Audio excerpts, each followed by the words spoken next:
नाज़रीन, अवामी न्यूज़ में ख़बरनि जो सिलसिलो जारी है। नुक़्ता से तव्हांखे कराची खां ख़बर ॾींदा हलूं त कराची जे इलाइक़े गॾा मलीर खां 7 साल अॻु 25 मार्च 2012 ते लासी ॻोठ मां हथियारनि जे ज़ोर ते अगवा थियल पोलियो खां हिक पेर मां माज़ूर नारी शेरबानो बर वक़्त 3 ॾींहं अॻु कराची सोराब ॻोठ जे इलाइक़े में कमरे में बंदि करे ज़बरदस्ती लजाज जो निशानो बणण बाद पंजाब जे शकरपुरा मां हिक फहाशी अॾे ते हिक औरत वटि वेकिरो करे विया। उते बि ज़बरदस्ती जिस्म फरोशी जो कमु करायो वेंदो। नारी जे माइटनि पारां सोराब ॻोठ थाणे मां पुलिस खणी पंजाब विया, पर उते जवाबदार खे उतां जे बासनि जे पुठ भराई हासिल हुअण सबबि पुलिस नाकाम थी वई। वापसी मोटी आई गॾा प्रेस क्लब ते शेरबानो पंहिंजे पीउ भाउ ऐं भेण सां गॾु प्रेस कॉन्फ्रेंस कंदे 7 साल पंहिंजे माइटनि खां जुदा थी वञण ऐं पाण सां गॾु पेश आयल दर्दनाक वाक़ियो जिस्मानी तशद्दुद, ज़बरदस्ती, जिनसी ॾाढाई जो दास्तान ॿुधाईंदे रोई वेठी।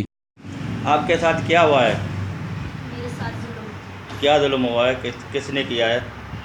मेरे साथ जुल्म सत्तार, वलीमत, शफीक, जुलेखा।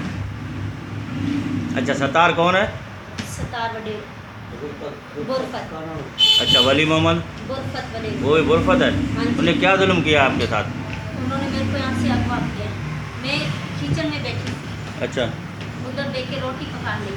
अच्छा मेरे को कुंडी अच्छी खड़की, अच्छा कुंडी खड़की माव्यास जल्दी मुँह तोड़ रखा